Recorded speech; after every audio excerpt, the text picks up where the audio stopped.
Bonjour et bienvenue sur ce nouveau podcast sur l'hypnose. Avec un titre provocateur, certes, parce que l'erreur fondamentale de la majorité des hypnothérapeutes, c'est d'écouter le client. Voilà. Écouter le client, c'est écouter son conscient, ce qu'il vous raconte avec des mots. Alors qu'en fait, ce qui est important, c'est de comprendre ce que l'inconscient vous raconte. Parce que votre conscient, votre cerveau, votre ego, c'est le meilleur hypnotiseur. Et en fait, c'est pas le conscient qui va vous apporter la réponse, c'est pas ce que les patients ou clients croient, c'est ce que l'inconscient n'arrive pas à exprimer. Voilà. Le problème qu'il y a souvent, c'est que les personnes veulent un résultat rapide. Voilà, donc ils se concentrent sur le problème et pas sur la solution. Parce que lorsqu'un client vient vous voir en séance, il a tenté de nombreuses choses et ça s'est avéré inefficace. Sinon, il ne serait pas dans votre bureau. Alors, il a testé une solution à son problème de manière consciente ou même inconsciente, sinon il ne serait pas là non plus.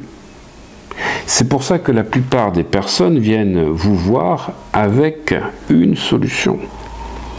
Et vous êtes, parce que vous êtes en position basse, qu'on vous a raconté dans toutes les formations d'hypnose, qu'il faut écouter le client et sa demande, vous êtes embarqué dans la solution du client. Voilà. Et personnellement, c'est une erreur, mais qui est fondamentale. Pour ça que les personnes n'ont pas des résultats qui durent quand elles sont dans cette problématique-là. Parce qu'il y a une partie de la personne qui est en problématique, et puis il y a une autre partie qui s'appelle solution. Et là, on va chercher une solution immédiate. Parce que ce que cherche absolument l'inconscient du sujet, c'est toujours être bien. Voilà, mais on peut être bien en prenant des solutions rapides pour juste enlever la problématique. Ça ne règle pas le problème.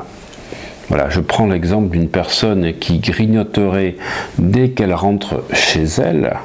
Voilà, eh bien, si vous êtes en train de travailler sur la solution de grignotage, sur le fait qu'elle ne veut pas grignoter, travailler sur le fait qu'elle ne grignote pas, eh bien en fait, vous vous occupez de la partie qui génère le problème.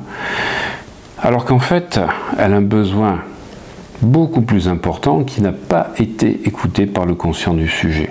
Un problème émotionnel, bien évidemment, et c'est là qu'il faut, après l'alliance que l'on va faire avec le client, ne plus se focaliser sur le problème de grignotage, parce que les clients sont toujours des experts de leurs problèmes. En fait, il faut aller chercher les solutions. Voilà. La partie solution du client est la partie la moins écoutée par eux, et c'est là qu'il faut être dans un excellent rapport de confiance pour permettre à la personne de trouver des solutions, mais qui ne sont pas ce que la personne pensait au départ. J'espère que ce podcast vous a plu et mettez-moi vos commentaires, je me ferai un plaisir de vous y répondre.